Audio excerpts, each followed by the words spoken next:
Hi and welcome back to Heroes Advent, the game that teaches us that we should probably stay away from the Acai tree. Let me dream!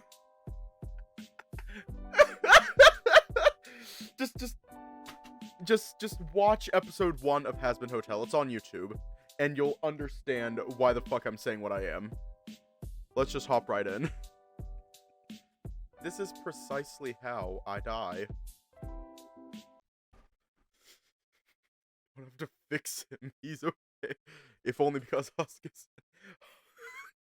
Sorry, Husk is taken... Yeah, no, I'm not going to spoil it. Though after such a long and eventful day, it didn't take long for you to drift to sleep.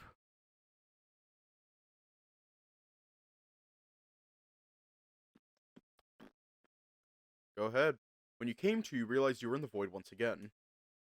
The cold, unnatural emptiness had started to become familiar to you as you felt suspended in the abyss. You knew this wouldn't last for long and waited for the next thing to happen, as it always did. Before long, a warm breeze brushed along your cheek, accompanied by a comforting floral aroma that guided you to solid ground. Elisa.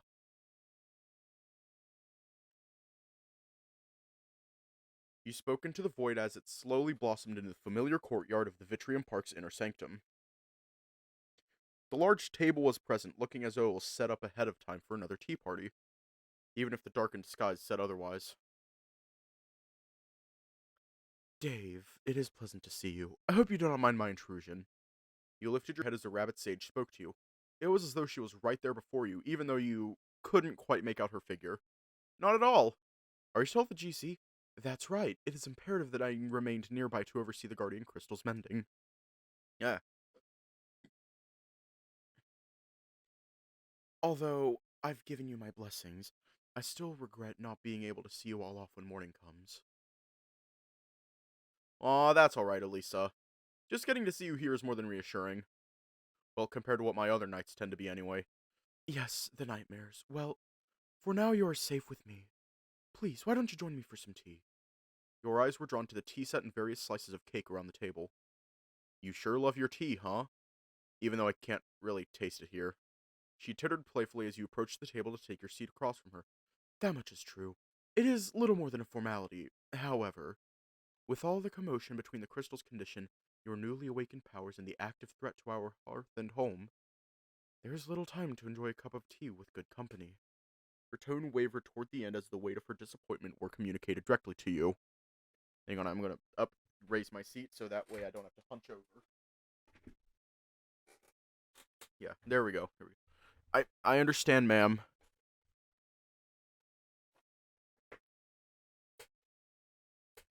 Yeah, you have.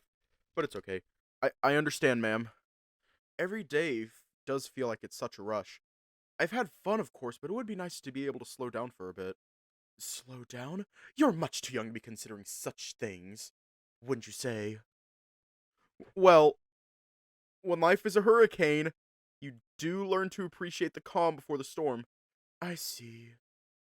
If only your companion felt the same way. Ray definitely loves taking breaks in his sky garden. I'm sure he knows all about it. How is the garden? I haven't had the time to visit it yet. It's lovely. I'm sure you'd be happy to see it again. So, can you not summon them like you can me? I could, but that can become quite perplexing for them. They cannot comprehend what they see here. Only those like you or I can traverse these landscapes with our consciousness intact.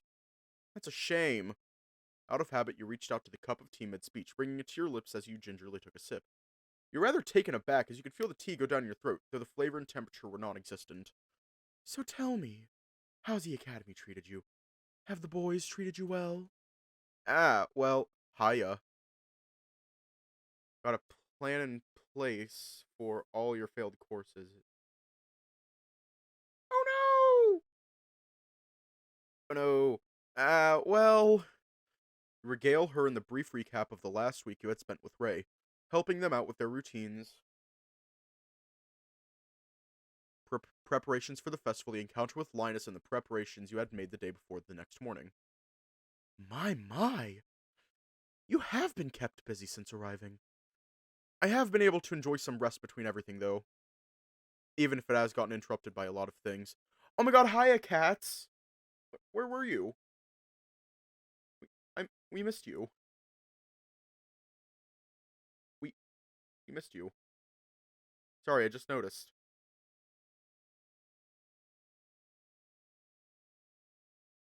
Even if it has gotten interrupted by a lot of things.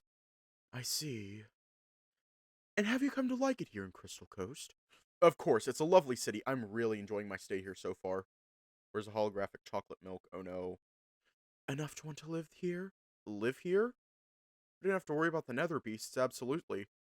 She paused, a pleasant smile on her lips as she seems to consider something. Uh, Elisa? Hmm? Oh, I'm alright, dear.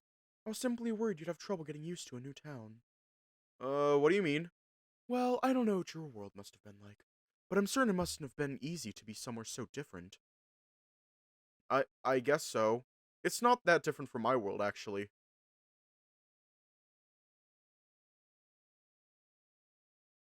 There are a few things that are different, but it's mostly the same. Hmm. Does this mean you've also lived in a coastal city? Oh no, I lived in a city inland. I see. Did you like living there with your partner? Partner? Oh! You mean Carl? Sheesh, I almost completely forgot about him. It's been almost a month since I've lived here. I wonder if he is doing alright. You know what? Just for you, Amethyst, just for a tiny bit, your baby boy Tealer, just for a little bit. There you go.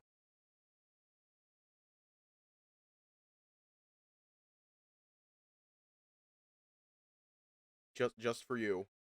It's been almost a month since I've been here. I wonder if he's doing alright. Dave? Sorry, ma'am. Well, I guess so. He did make it a lot easier to live in the city. It's not as friendly as Crystal Coast, that's for sure. Was it a hostile environment? No, definitely not hostile. It's just a lot more crowded and people are pretty distant unless you knew them, if you will. Is that so? I suppose having a friend in such a large place was a blessing. It really was. We grew up together ever since we were kids. He's helped me through a lot of tough times. I should thank him for helping you be who you are today. Well, you can't give him all the credit. The old man at the orphanage did pretty good keeping us in line as kids. Elisa listened intently as you rambled on about life before college, how you've daydreamed about exploring the inner city, along with the myriad of things you couldn't afford to do. Then all the shenanigans you and Carl used to get up to, how it was when you got your first apartment together after leaving the orphanage. Oh, so you had not lived in the city all your life either? Yeah, we used to live in this little countryside before moving to the city for our education. I see. Oh my god, thank you! Ah! So life isn't so different out there than it is here. You think so? In what way? Well, I'm not from Crystal Coast, not originally. Huh? Did you have to migrate when the corruption spread? Something to that effect. I lived in the Western Plains before I was summoned to work on the Guardian Crystal. Was it hard for you to adapt to the change? It certainly took some time getting accustomed to the commodities of modernity. Honestly, I still find much more comfort in the countryside or forest side. It was also overwhelming when I first arrived. The voices of the people were laden with so much emotion, a person could only take so much. It was the fine young men and women of the guild that helped me get used to life in the city. Their strong wills and sharp minds reassured me that not all was lost. Their determination was very much a welcomed calm amongst the stormy hearts of the people. You noticed a wistful expression on her face as she stares down at her steaming cup of tea. Elisa? Did something happen? Oh, many a thing took place over the course of 20 years, dear. She gave a breathy laugh, lost in reminiscence, an almost sunny radiance emanating from her side of the table, like the sunlight on a cold, misty day. There was one foolhardy young man, barely a cadet in the guild's employ when I came. He fancied himself a hero among his peers. I thought where he faced the king's forces, he would surely be killed in battle. And I never stopped believing that from the day we met, to the days he'd attempt to court me, to the day he was taken from me. When the Guardian Crystal was at its most pivotal stage, we were warned the king's forces were on their way to stop us. The Gallanteers sent their best men. Among them was my betrothed. When they returned, more than half the retinue was lost, but the king's forces had been decimated, buying us enough time to complete the crystal. I didn't even get to see him one last time. It was before I learned I'd been with child for a little over 3 months. The people were sympathetic, but their sorrow only magnified my pain. I retreated into a quiet corner of the city to raise my child. His name is Pascal. When he came of age, he followed his father's footsteps, becoming a gallanteer cadet and rapidly rising through the ranks.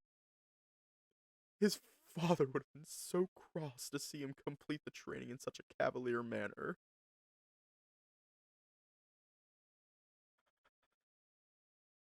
She paused to release a quivering breath. It was only then that she realized her hands had gripped tightly to the tablecloth. We had made great strides in learning about the king and his powers. Many mercenaries from the guild had gone and returned, not from battles, but reconnaissance missions. He was assigned to one such excursion. It took everything within me to beg him not to leave. He reassured me that these missions were much simpler than a simple combat. He vowed he'd return to me, but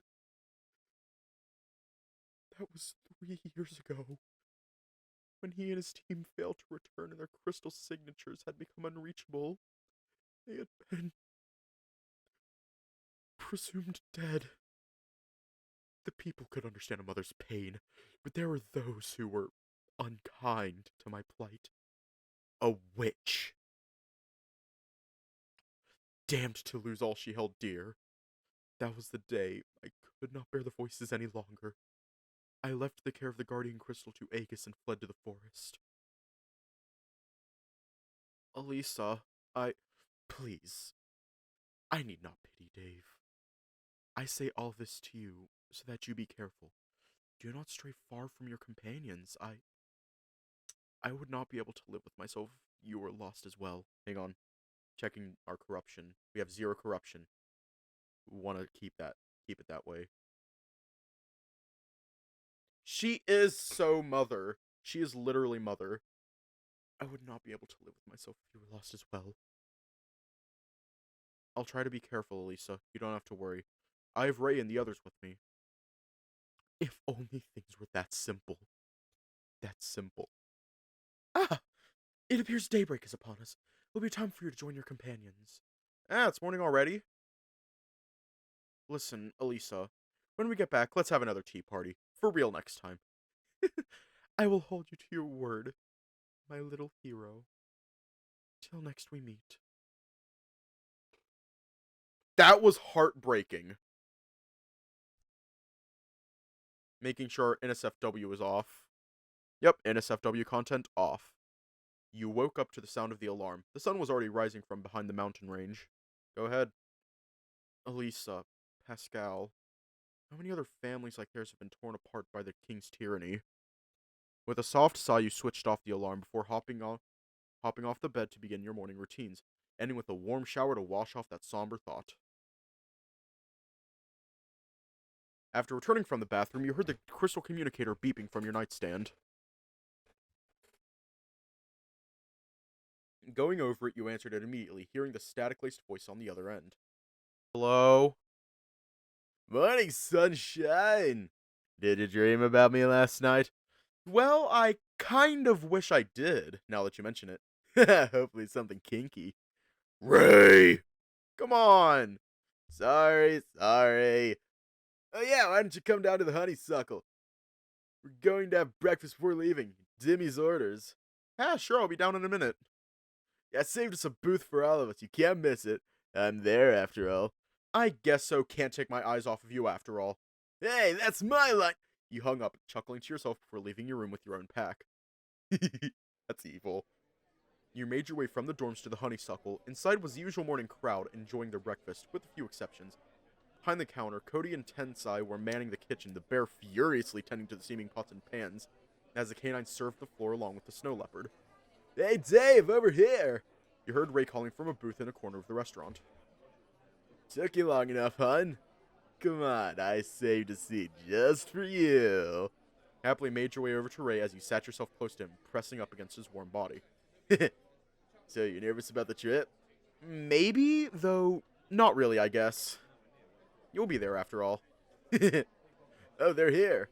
You noticed Max and Alex as they walked into the honeysuckle together. You both waved at them to let them know where you were.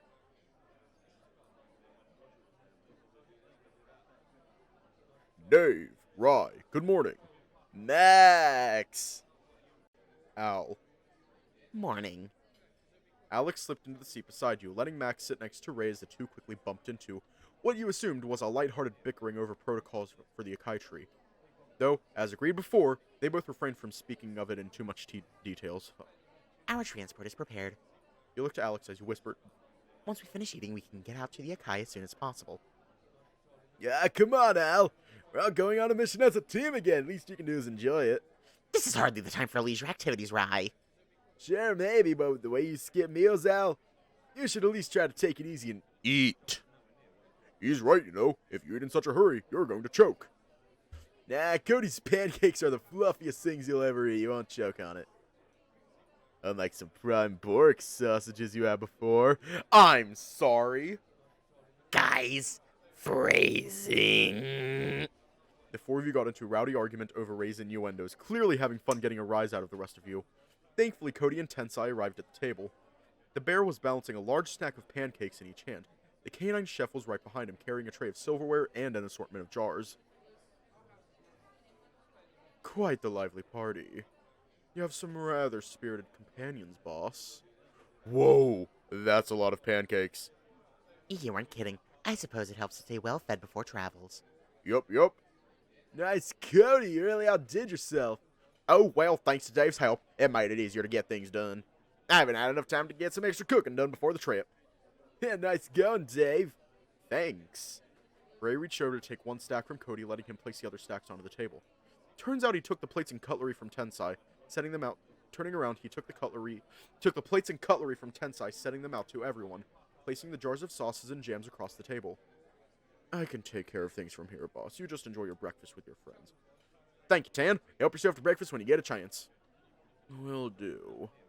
Please enjoy your meal, all.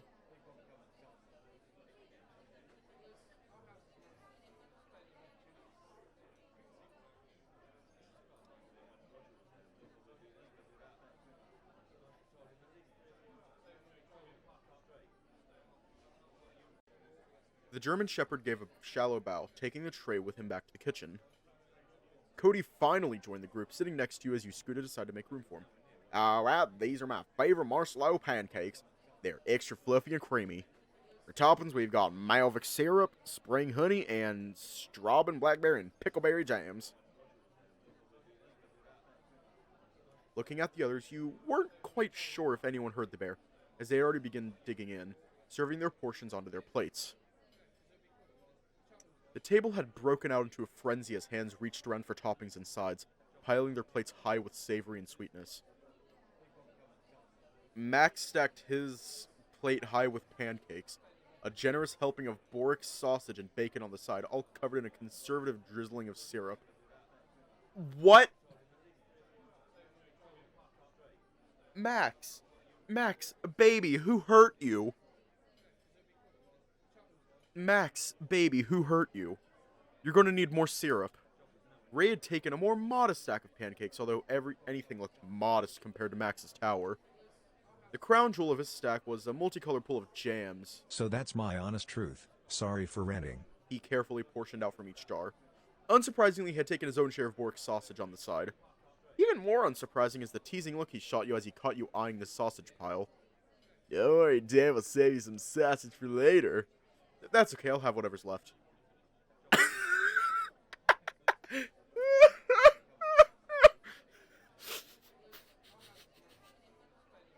I'm probably biased because he's my favorite character, but Cody. Alex had a similarly short stack, maybe 2 or 3 high, and all of it was swimming in a syrup swamp. You wrinkled your nose, contemplating not only the excessive sweetness, but also the sogginess of those cakes. You almost felt sorry for them, even. Cody, on the other hand, waited until the end when everyone else had finished serving themselves before he noticed you hadn't taken any yet. Are you not hungry, Dave? I was actually waiting for everyone else to finish first. Please, go ahead. The chef eats last, after all. Are you sure? Of course. Eat up. Let me grab some pancakes for you, hon.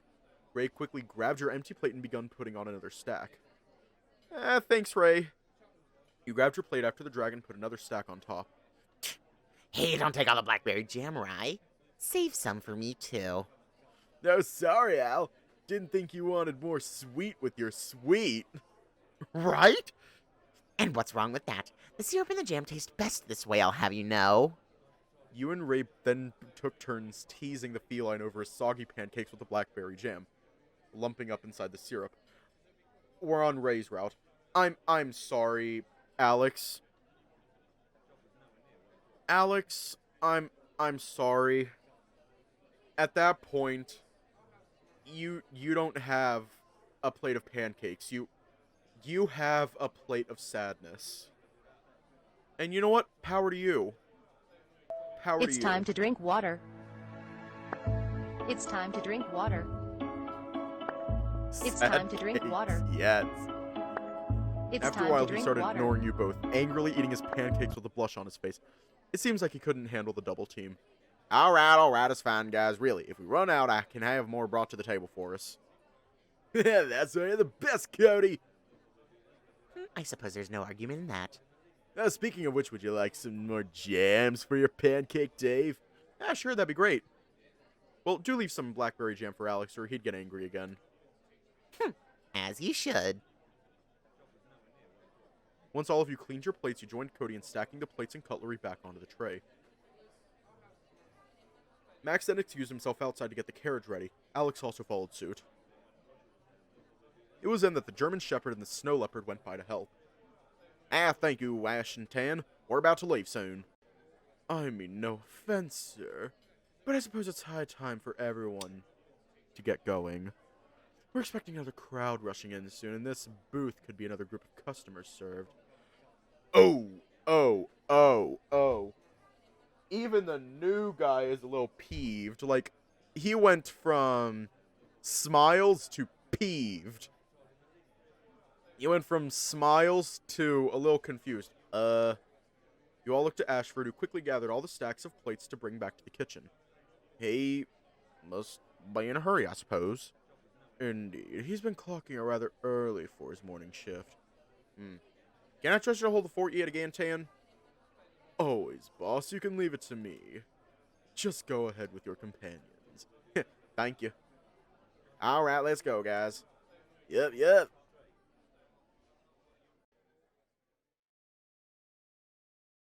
You all joined up with Alex on the field outside, while Max was still away preparing the carriage at the stables. You'd feel a pit in your stomach with anticipation, if it weren't already filled to the brim with breakfast.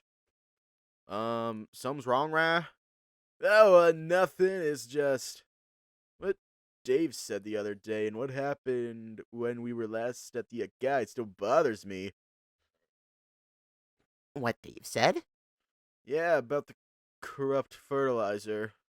They could sneak into the city. Would they have done the same around the base of the Akai? Because of how that serpent slipped into the forest. Yay. Like how Linus slipped in. Could they have wreaked the Akai in the same way?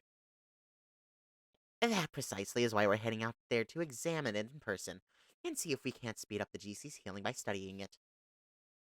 Yes, alright, Rad. None of us expected any of this. Thanks, Cody. You heard the heavy footfalls and recognizable growl of the hooves as Max directed them to where you were, stopping right in front of the group. Behind the carriage was a second cart covered by a large tarp. You could see the familiar metal and runic tools from Alex's lab underneath. The Lynx quickly went over to perform one last security check just to make sure his equipment was safe before hopping inside the carriage. I'll need the space to continue the setup on my communicator. The Lynx said as he climbed into the cabin first. Well, I guess I'll ride shotgun with Max. Oh, sure, always good to have extra eyes up front. Well, in that case, I'll watch the back. Coming with Dave. Oh, sure. Everyone ready? Ready. Yep, I got everyone's back. Ready when you are, Max. Alright, onward. Hyah! Max spurred on the hooves as they began to trot their way out of the city. As you rode through the city streets, you saw a few other carriages heading in the opposite direction, carrying what appeared to be furniture and luggage. You wondered if those were the same people planning to leave the city for a place they deemed safer out there, all because they could no longer trust in the guild and Elisa's protection. There were still many shops and stalls still in business, houses with residents dwelling about, but everything felt just that bit quieter, just enough to be noticeable. It did not take long for you to exit the city and onto the farmlands on the outer edge of the Crystal Coast. Oop! The carriage jostled lightly as the hover pads briefly faltered without its crystal stabilizers, before falling back on its crystal reserves. Although the road was just as bumpy as it was last time, the trip somehow felt a lot more somber as everyone kept quiet. Perhaps it was because, unlike the first trip, the banter between Max and Ray that you'd come to expect was no longer there. Must have been an hour or so into the ride, the tensity in the atmosphere made it hard to keep track of time. Maybe that was why you had noticed a low humming from behind you. Comforting low hum lured you into the woods Ray began to mutter beside you, blended seamlessly into it. Couldn't help but try to match their chorus as the checkpoint slowly came into view over the hill. As you arrived at the checkpoint, the guys wasted no time dismounting the cart from the carriage while Max guided the hooves toward the checkpoint stable. Ray, on the other hand, headed straight into the office to get the permit validated before you all could head further in. You carried the tune well, Dave. Yay! Oh! You heard me? Not really heard, no. I could just feel your vibe with this. I don't see why you three insisted on singing that old marching cadence. What do you mean, Alex? You were singing along as well. I did no such thing. It was nice. Kind of reminds me of when we used to sing in the car on our way back from conventions. The two gave you odd looks as they taken what you said. A car, you say? Is that like your phone? Fuck. Oh my god. The Lynx looked at you somewhat starry-eyed and expectantly to get a head start on another invention. Oh no, he learned the word car. Cody, for his part, seemed wide-eyed and concerned. Conventions. You were summoned to participate in conventions?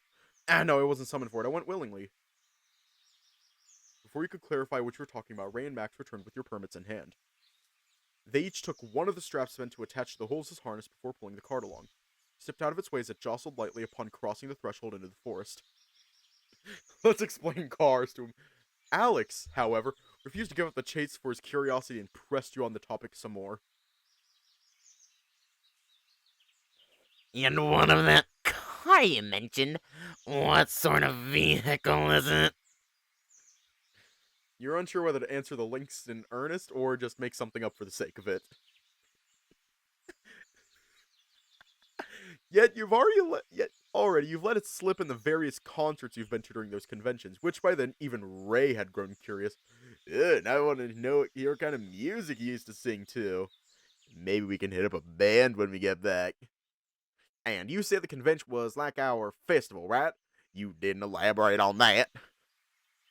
Guys, don't bother Dave like that if he doesn't want to answer those questions. Max, on the other hand, scolded from the front, still focused on guiding the group with Ray. It's alright. I've actually been thinking about where I came from recently.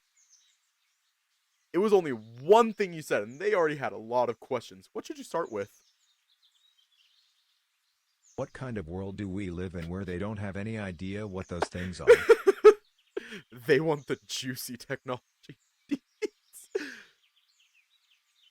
See, it's funny.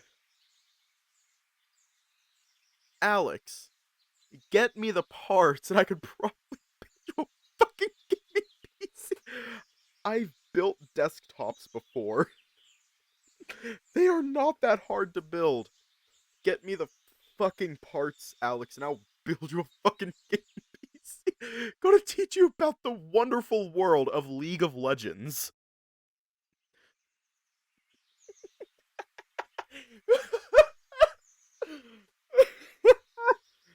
The magical world of League of Legends.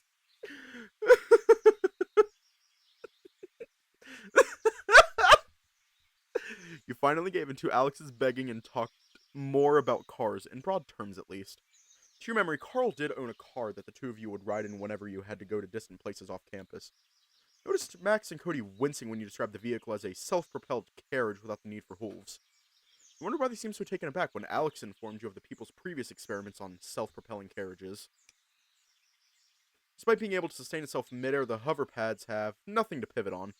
So whenever the carriage is propelled by the wind crystals, it would tailspin endlessly like a canoe on rapids. I would also talk about music. He then went into more general details about the lack of hover functionality in the car and the reliance of wheels as rudders. Needless to say, it went over the heads of everyone else, but Alex seemed to hang off your every word, already sketching crude schematics based on your descriptions. You gave your limited overview of car make and models, and while they hadn't much to say, even everyone did enjoy hearing about something new. Let's talk about. Now, Dave, just make sure to not mention about Rocket League. No, don't worry about Rocket League. We're gonna talk about Fortnite. You walk up to Ray, reaching for your crystal phone, only to realize that it's not your regular phone anymore. Rather flustered, you try to explain music players to them, though they didn't seem privy to it. Alex is the new. You instinctively compare them to radio broadcasts, which the people of Arborea did have as crystal transmissions, just that they didn't have music on demand. Ray brought up his complaints about how most crystal communication devices were always large and cumbersome to handle and lug around during field work, which prompted you to mention the ways you used to carry music with you in portable form, piquing Alex's curiosity even more. Then tried to sing a few of the songs you could remember offhand as a cappella. You immediately quiet down as the looks everyone gave you were rather embarrassing. Despite that, Ray and Cody applauded your attempt, both seeming genuinely content with your performance and continued asking about the lyrics while bringing up songs of their own.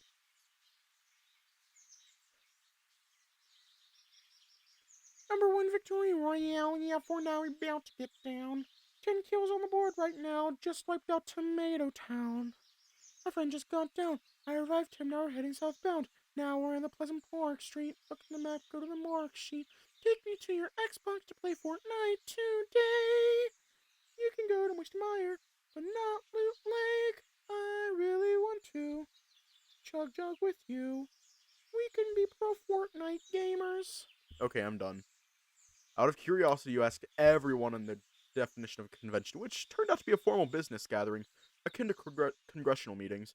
Then explained in brief terms that conventions in your world are more like festivals celebrating what people want.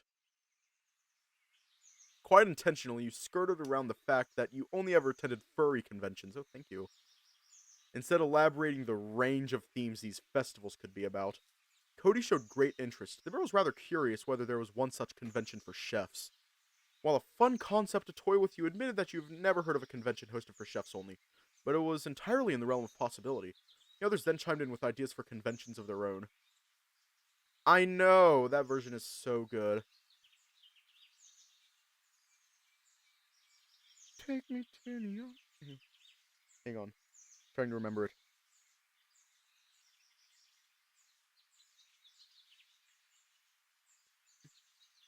Take me to New York, I'd love to see LA. I really want to be here with you. You'll be my American boy. The day Dave lets the word furry slip is the day it's officially over for. The others then chimed in with ideas for conventions of their own. Ray suggested a meet and greet get-together that was pretty much speed dating in a nutshell. Alex's ideal convention was similar to those science invention expos, while Max's fascination over competitive sports sounded more or less like the Olympics. You had many things to comment on regarding their ideas, but you decided to keep it to yourself, lest you had to go into any more detail than you already had to divulge. Thankfully, the guys quickly took over the conversation, bantering and joking about each other's ideas as you moved along. We're going to talk about coral. Looking back, you began recounting the topics you've brought up. The car, the conventions, the type of music you'd listen to. It all started from your time in college. With Carl. You joked that Carl would have loved to go on this adventure with everyone here. A rare wistful thought, seeing how he'd long fallen out of the community months prior. Though even he would have gotten quite a kick out of seeing actual furries in action. He made sure not to blurt that last thought out loud, needless to say. All of a sudden, you heard the cart stop as Max approached you flustered. Flustered, you thought yourself having done something wrong before he rested a hand on your shoulder. With a heavy sigh, he reassured you that once the king had been dealt with, he'd vow to find a way for you to reunite with Carl, or at the very least meet with him if at all possible. Yes! You could only thank him, not really knowing where he got that idea from, nor what to say in return. You fell silent afterwards as you all resumed your hike through the woods. Man. You decided to not elaborate any further, to which the others promptly left you be as soon as they got the hint. Everyone had a nice time chatting throughout the trek. Oh, we're here. You slowed down as the crew arrived upon the clearing at the base of the Akai. It still looked about the same as when you had last visited. Crystals hadn't lost their luster and the tree itself seemed unharmed. Huh, everything looks unchanged. We don't know that for sure yet. Alright, let's go over our tasks again, shall we? What is everyone doing? Let me go have a look around the immediate perimeter, make sure nothing's lurking out there for us again. Dave, what's a furry? Is some sort of person? I need to set up the HTN around the tree's base.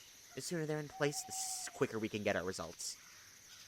I'll clear out a section for the tent to start the fire pit. Good. All that leaves is getting the rest of our equipment out of the cart. We're gonna die. We're all gonna die. You walk up to Ray as you see him limbering up and stretching around. Dave, wanna come scouting with me? Yep, was just about to ask you that. Alright, warm up with me and we'll do a lap around the forest. What? The whole forest? Nah, just kidding. Like I said, we should scout around the campsite to make sure things are safe. Alright, if you promise. You joined Ray in the stretching warm-up before he shot off into the forest, occasionally looking back to make sure you were close behind. While it wasn't outright a race, Ray still kept such a brisk pace you barely managed to sustain. You almost forgot to keep your eyes peeled for anything suspicious. You were so focused on making sure you didn't get lost that you didn't notice that the dragon had stopped short, causing you to crash right into him. Oof! I'm sorry, Dave, just noticed something. What is it? Tracks. Nether beasts? Of course not. Game animals, Dave. But the tracks are still fresh. Looks like they travel through here often. That means we won't have to worry too much about dinner. Just need to leave a mark to find our way back here. Ray then pulled out a miniature compass from his pocket, noting the direction down before directing you back to continue your hike around the campsite. There was a notable spring in his step as he seemed to have picked up the pace, a scheming grin on his jagged maw. Oh, man. Not forever. Before long, you both stopped in your track as you heard Cody calling out for everyone. Oh, was that Cody? Yeah, sounds like lunch is ready. Let's head back, shall we? After you. Oh, no. As you and Ray returned to the Akai base, you could see the others were already sitting by the fire pit. Ray decided to grab a seat by the crates that used to house Alex's equipment, while you sat on one of them. Cody then began serving lunch to all of you. You looked at the hardwood bowl Cody passed you, and you felt perplexed. Inside seemed to be a goopy, stringy, chunky mass of pale broth.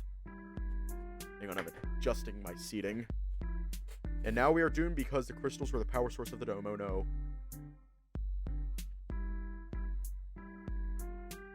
You poked at it cautiously with your spoon, while Alex seemed to have no problem slurping the soup dutifully. You could see Max swallowing his trepidation before letting out alongside. I definitely don't miss this part of camping. Yeah, don't gotta tell me twice. Sorry guys, since there really aren't any other ways to make transport rations long term, we'll have to make do with this. Honestly, it's not so bad as you guys make it out to be. If you close your eyes, you can hardly tell the difference from Cody's usual meals. Alex said nonchalantly as he casually shoveled the goopy sludge of a gruel into his mouth. I think I'll pass. Probably can still hold out until dinner anyway. Your loss, Rye.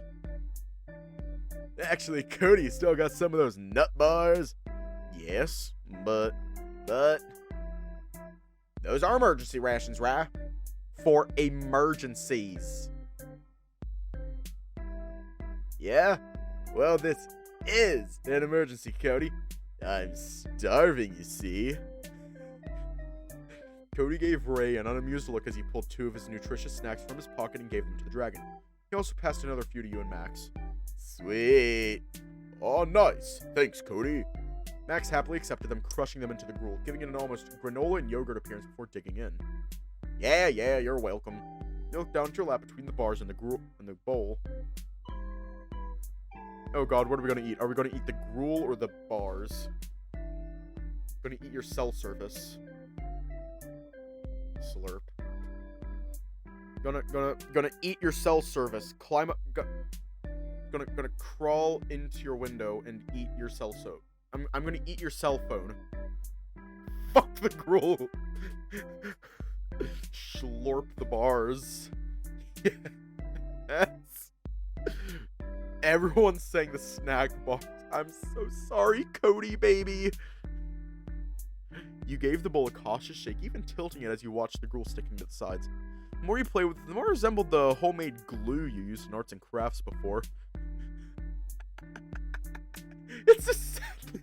It's just a bowl of sadness. You shuddered, thinking back to the horror you went through. That was the chef's special. Not wanting a repeat of choking down on some weird substance, you laid the bowl down and instead ate the field rations given by Cody. Despite only being 2 bars, you felt satisfied and somewhat energized. Though maybe that was a hint of honey you tasted in it. Pretty good, ain't it? Cody can make the best meals. Sucks that they just don't keep well for long most of the time. Yeah, it doesn't taste bad, it just feels bad to have in my mouth.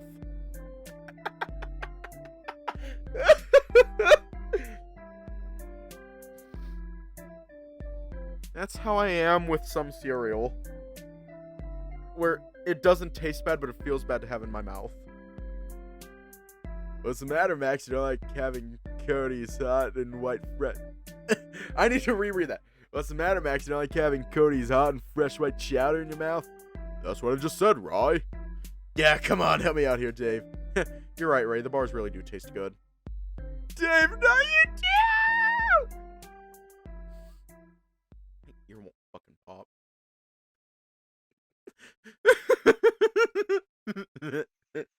Alright, Ryan and I will go out and hunt some game meat for dinner and breakfast tomorrow.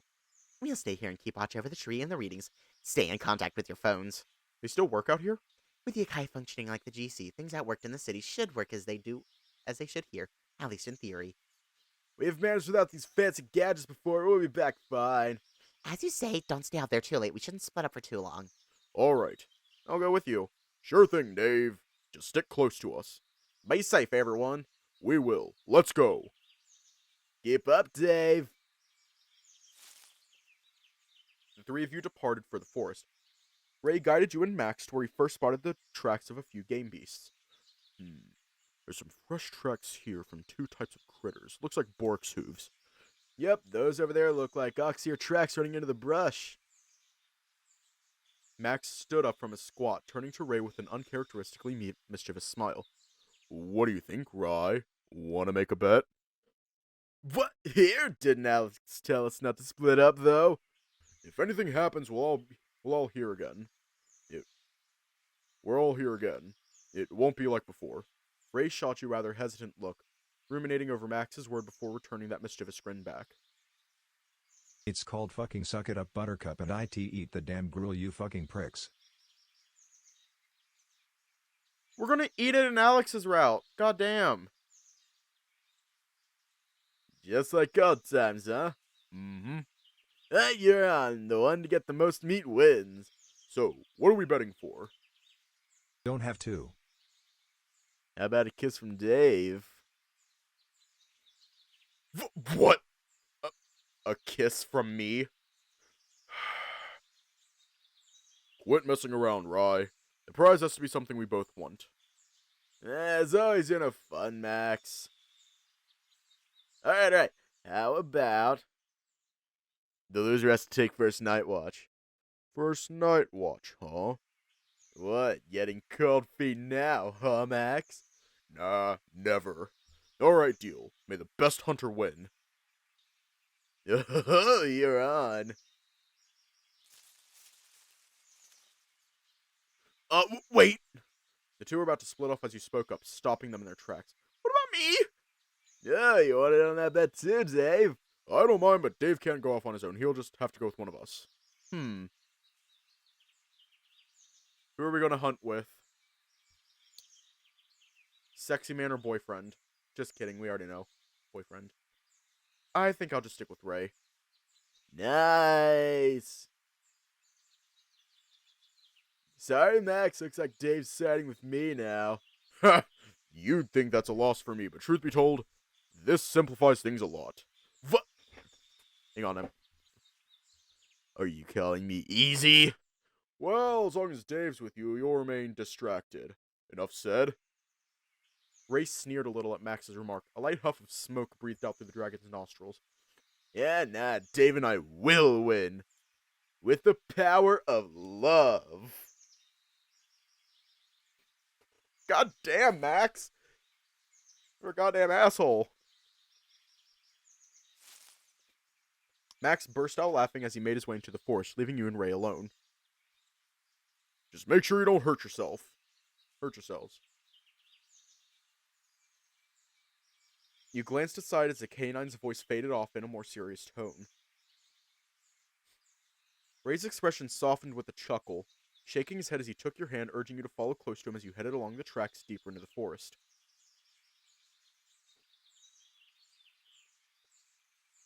Man, I wonder if he's ever gonna chill out. Max? Chilling out? Oh, ha ha, very punny, hun. Really, you probably think I'm the one to incite competition when you saw he tried to rile me up just then. Right, I did notice that. Has he always been this way? Constantly. Honestly, though, I used to not mind it one bit. I thought it great that he essentially pushed us to be better. It's just not the same anymore these days, you know? How so? Well, let's see. Let's just say I kind of prefer to take things easy for a while now. Going on less errands, taking up less jobs, and more so spending time with Al and Finn where I can. But having said that, I think Max is pretty much doing the same lately. He is? I only ever see him away from the guild most days. Yeah, true that. I notice he's been visiting the request board less and less. Mostly going on patrols these days, probably out of habit. That means he's still terribly busy most days. It's not much, but I see it as a step in the right direction on his end. I guess so. So are you going to take this whole bet thing seriously, or... I know what you're getting at, Dave. But I mean, why not, right? It's also to make up for the fact that I didn't attend the Heroes Challenge this year, after all. Oh, right. Because we attended the festival instead, huh? Yep. Kinda did regret not signing up for it, but to be honest, it was way more fun seeing Finn get slapped around by Max in the arena. Oh yeah, we did watch them fight. Yep, quarterfinals. Max was supposed to go against a runner-up at the semifinals the next day, but the attack happened. Oh. Yeah, the whole gig got canceled just like that. Kinda a bummer, ain't gonna lie. But, mark my word, Dave, at least I'm gonna beat that snowball at this little hunting game of ours. Sheesh, I didn't know you two had such a competitive streak like that. Used to be a lot worse back then. Worse? Yeah, we always used to compete about who had the real leader of our who the real leader of our team used to be. We were pretty evenly matched on merits. Really? Max was really tearing up the competition during the festival. Yeah, he took his training seriously after what happened. I kind of lost motivation after that. I stayed away from the guild most days. Helping Finn at the beach or staying in the research tower with Alex. Anyway, I didn't have to see Max pushing himself to his limits. And eating out to avoid Cody too, huh? Yeah. Just needed somewhere I could set my own pace, I guess. You grip tightly onto Ray's hand. He turns to you, slowing down the brisk walk he'd been guiding you with. And did my showing up ruin that for you? Of course not. I mean... No. There's a lot I can't control. New guild members coming and going along with all that happened. You're a breath of fresh air, honestly. Really? Well, I'm glad. It helped that you're pretty cute, too. Ray, come on, even out here. Especially out here, when no one's watching. The dragon leaned over to playfully nip at your ear, placing a kiss on your forehead. Ray! Don't worry, I'll behave. Gotta earn that treat by winning the bet. Would it be rigging the bet if your prize helps you win? Just means I get to be a prize too, love. Aw, guess I'll hold you to that then. You shared a mutual smile before moving forward, a light spring in your step as you easily slipped into an enthusiastic sprint.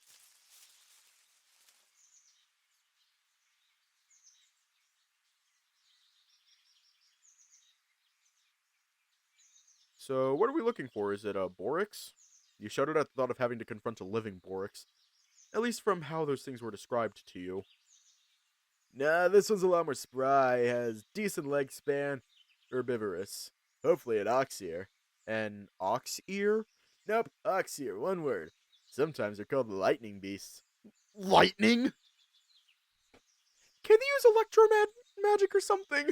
Ray gave you an incredulous look. I mean, if they could, that would make hunting them a hell of a lot harder than it already is. But no, they're called that because they're branched horns. Each one looks like lightning rods. Branched horns?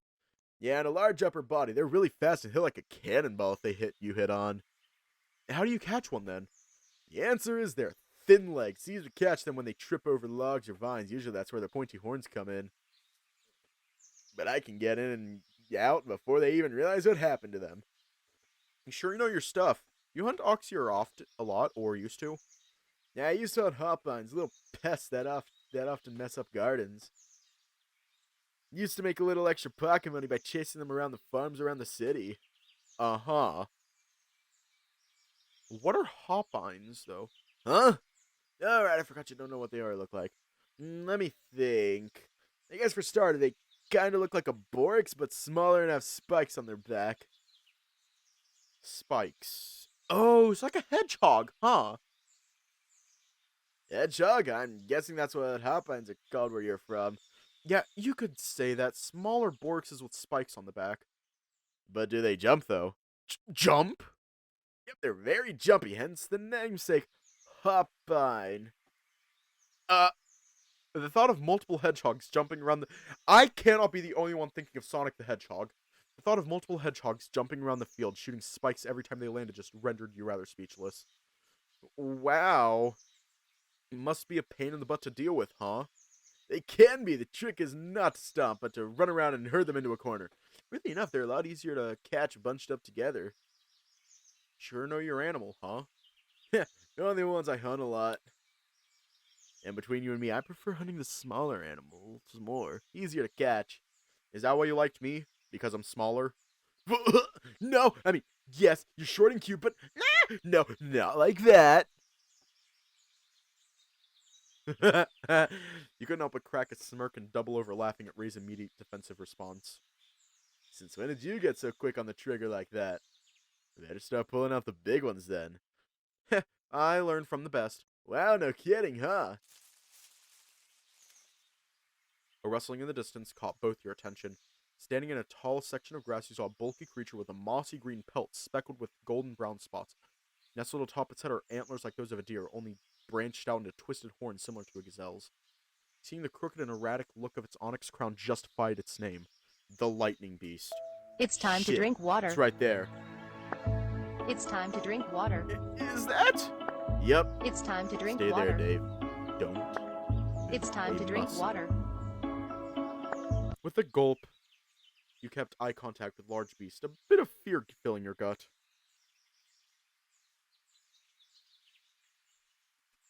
While you'd never seen one, the size of this creature made you wonder if this is what a moose looked like from all the descriptions from that one classmate back then.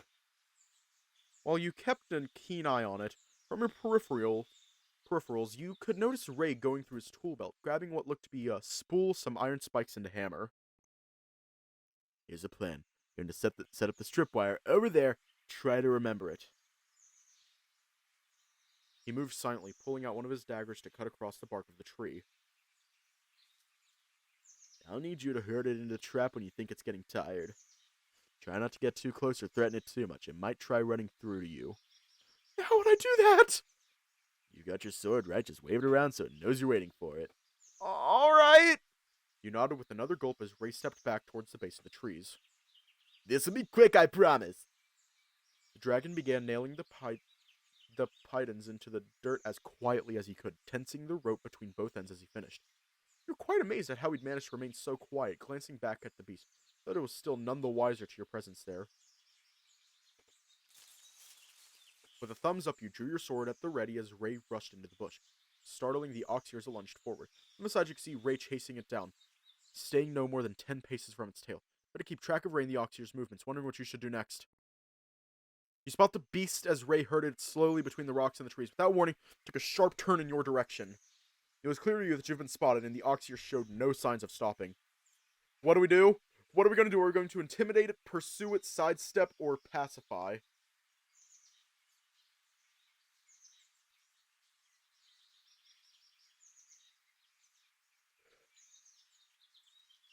This is how we die. This is how we die. It was nice knowing you all.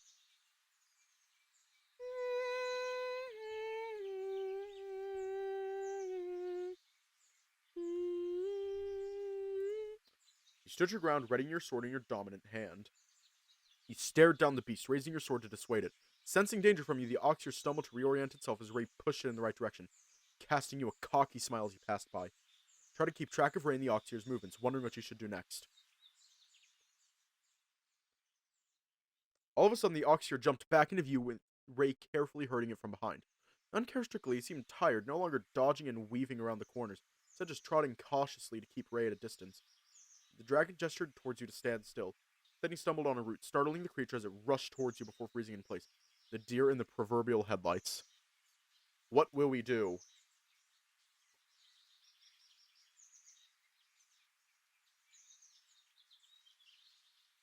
What are we gonna do?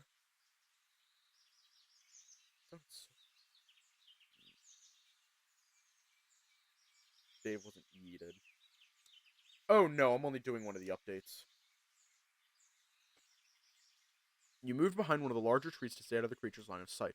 Confused by your disappearance, it stayed in place, sniffing the air for a moment before moving away cautiously.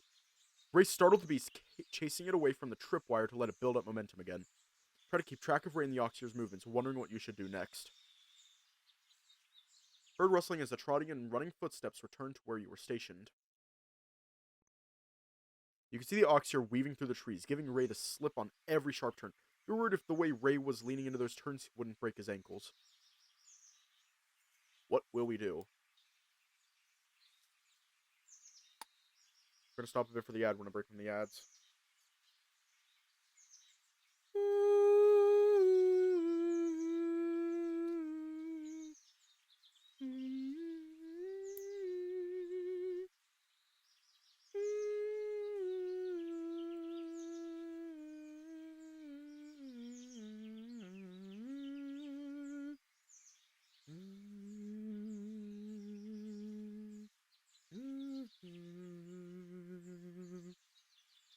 Hmm.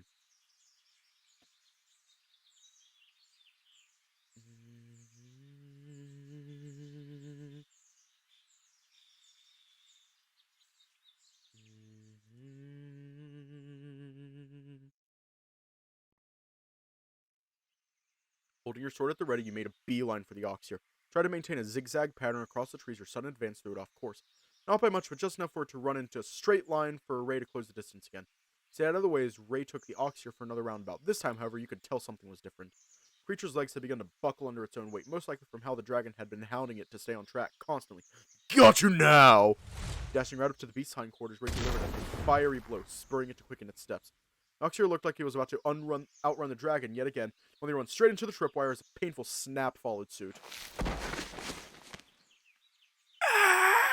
You glanced away as the beast came to a stumbling halt, throwing up dirt and grass until it slammed into a tree a short distance away.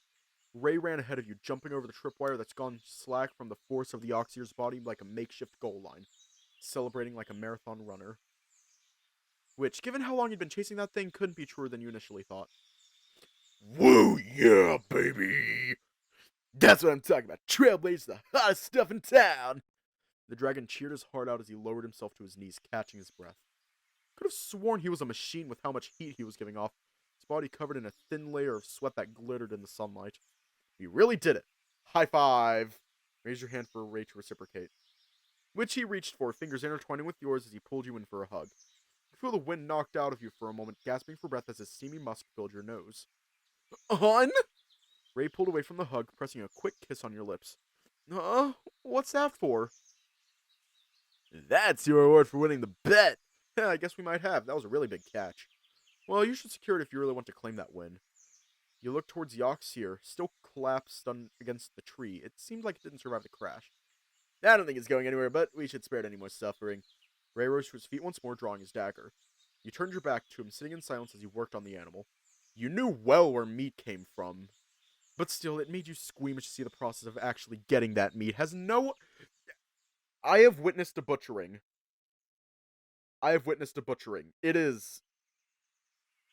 It's brutal. By that I mean, the death is humane. You know what? I'm not even going to go into it. You spent your time looking over your sword for any signs of damage after your hunt while rage dressed down the beast, apparently keeping it mostly whole, so you noticed from the occasional glance. All set! Turn around at the announcement. Most of the animal's body had been removed. You could hardly tell the blood on Ray's hands, blending almost perfectly into his claws. Give me a hand here, would you, Dave? Okay! You walked over as Ray handed you what seemed to be the length of the rope used in the tripwire, and instructed you to tie those to the Oxyr's legs.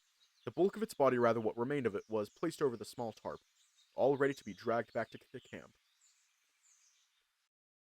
When you made it back, the sun had barely made its way past the canopies as it descended over the tree line. Max was the first to spot you as you returned to the campsite. Whoa, ain't she a beaut? See Max's tail wagging as he looked at the haul you've brought in. I don't think we get Oxyr this time of year. I don't think we get Oxyr this time of year in Crystal Coast. Ooh, a Fighty Borks and Oxyr venison. This'll keep us fed for a whole week. If it'll keep that long. Yeah, chill with the ice crates we're out. Could you chill them before you go wash up, Max? Sure, I'm on it. Do we want to stop here tonight and finish Ray's update and do Alex's update tomorrow?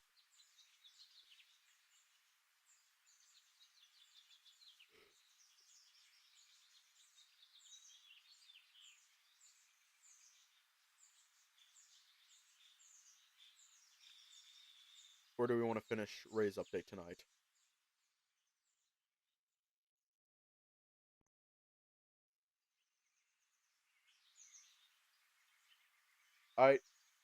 Well, we're gonna leave off here tonight.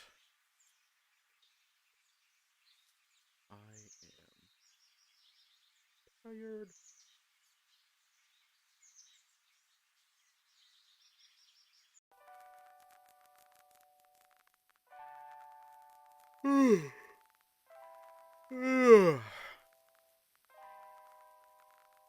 Yeah.